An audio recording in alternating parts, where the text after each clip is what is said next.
Hey everybody, this is Rydo, and the following that you're going to see is a clip from a much longer live stream in which I covered the Hearthstone Boomsday Project solo adventure of Puzzle Lab, which is a bunch of Hearthstone based card puzzles with 4 different goals of either lethal, board clear, mirroring your opponent's side of the board, or increasing your health to full health. With the exception of the last handful of puzzles in the final tiers, I found most of these puzzles super simple, and because of that, I really don't feel like you're going to be very satisfied if you have to look up the solution, or if you do look up the solution without at least giving it a good 20 minutes to an hour. However, there are some that will undoubtedly confuse quite a few people, and that's what these solutions are for.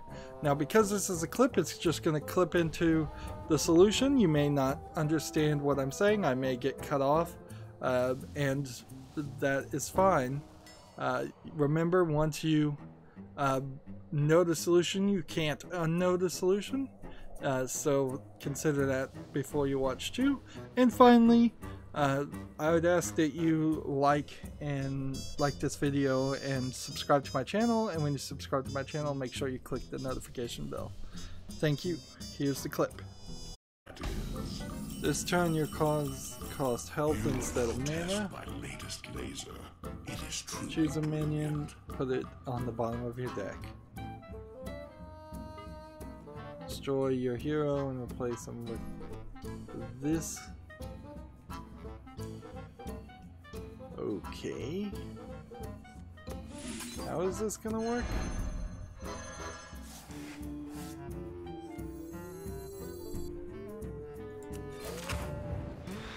Because if I destroy my hero, then this guy will be 315 at the maximum. And you face Jaraxxus, Eldar Lord of the Burning Legion. Is that success?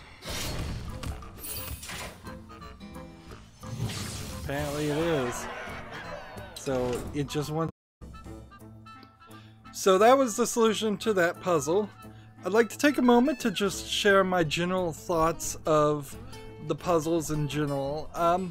For the most part, I found like lethal puzzles were the most difficult on average, but it's not really difficult to get up to the 4th tier on any of the puzzles.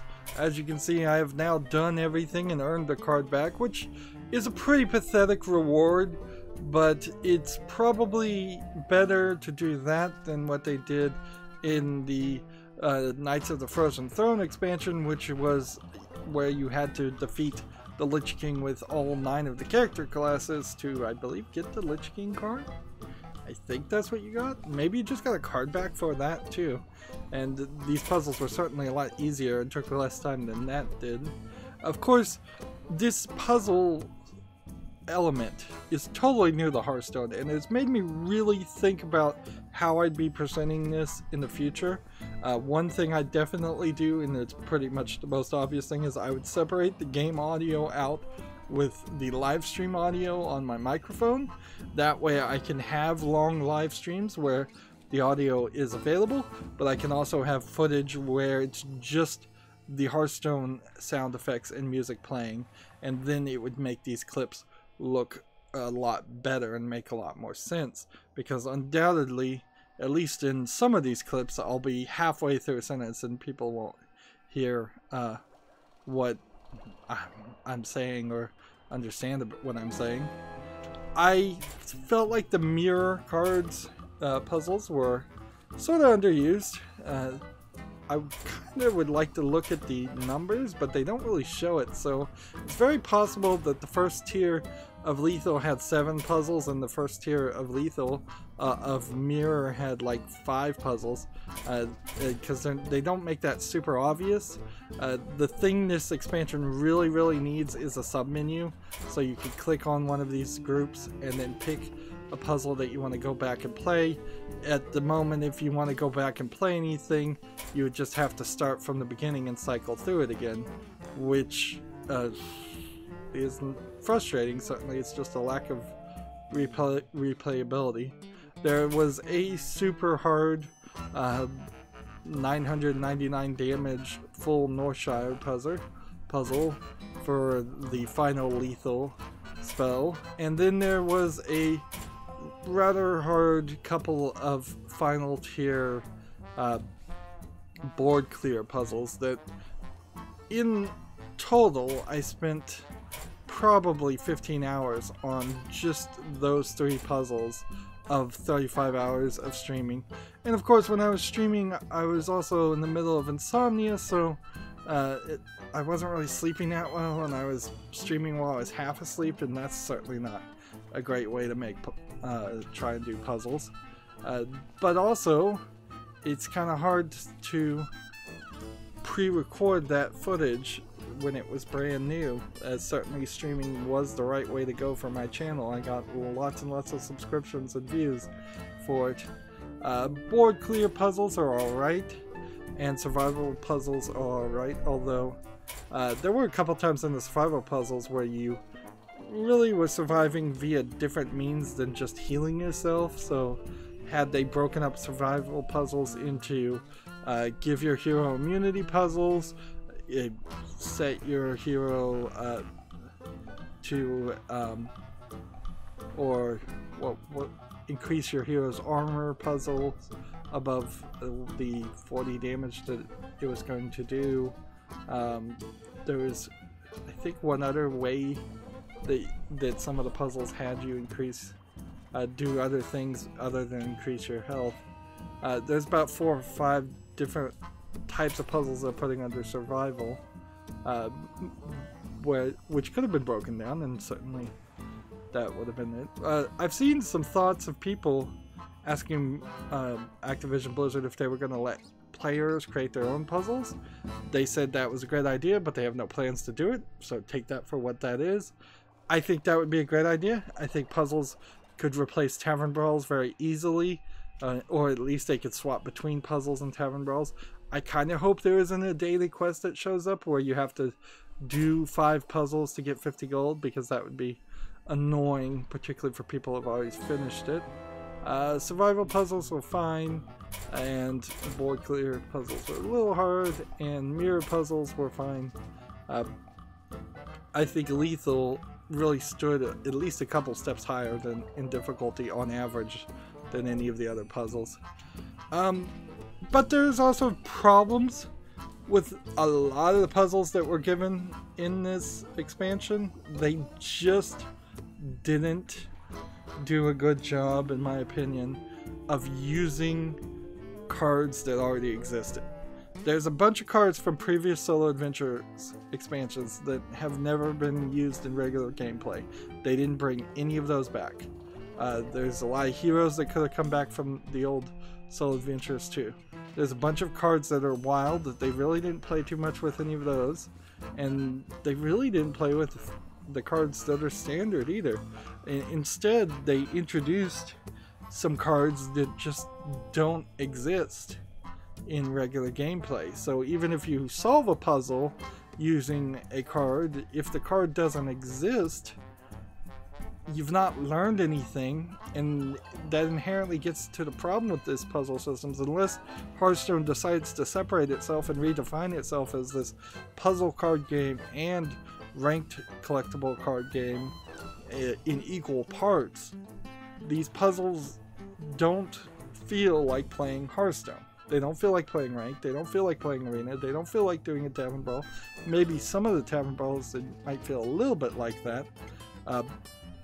They also didn't feel like they really taught you too much as far as gameplay mechanics that people might be overlooking. Of course, I'm so far into this game, I've been playing it for so long, maybe it does teach some basic things that I'm just overlooking. But yeah, there's definitely some weirdness on the puzzles that they did make and how they made it. It seems like they just kind of had never thought about this, and this was a last second idea to do this expansion. Which is weird because this expansion came way too early and has really messed up my schedule and overcommitted me to doing a lot more work, editing out so much of the footage down into just short, often less than a minute clips of the successes, whereas Hearthstone in general is the game that I can rely on to not force me to do any editing or any extra work. Well, that's it where I'm gonna wrap up with this ideas. If you want to see the entire live streams, there are 7-part videos on my channel where I live streamed the Boomsday puzzle expansions, but they are very, very rough live streams. I am not going to deny that. There are many times, particularly at the end, where I spend 3 or 4 hours just banging my head against puzzles and don't find the solution, to the point where I actually had to look up the solution for the last 3 myself. These clip videos, I plan to release them every day, and because they're going to cause so much extra work, they're going to eventually, after Halloween, after October, Halloween month, they're going to replace a time slot on my channel. I'm just not going to play a game, or I'll probably play a game, but I'm not going to air that game until later. This entire year has been a year that's been terrible for all YouTubers, and it's sucked a lot of the energy out of the room for YouTubers and creators, me included. One of the major things that did that is them changing and moving the goalpost and kicking me out of the YouTube partner program, so I can't even earn the pennies on ad revenue I used to make. Anyways, that's where I want to wrap up. I end all my episodes the same way. I ask you to like this video, I ask you to share it with your friends, I ask you to comment, I ask you to watch every second of all my videos, because that tells YouTube's algorithm that my videos are worth watching. If you want to friend or follow me, which I would like you to do, there are links down below for Twitter, Facebook, Tumblr, Google+, Steam, and Battle.net. Yep, you can friend me on Battle.net so we could potentially play Hearthstone at some point. Also, if you want to support my channel, right now I'm asking people to friend me on Steam and gift me a game that way. Either you pick a game from my wish list or just a game you'd like to see me cover. If I do get a game gifted to me, it's going to be at the highest of priorities to cover. And if you don't want to pick, you can also gift cards through Steam. Or if you happen to have a Steam code through a different third-party site, you can just send that code to me through Twitter direct message. And I think that is it. So thank you for watching. Have a good evening.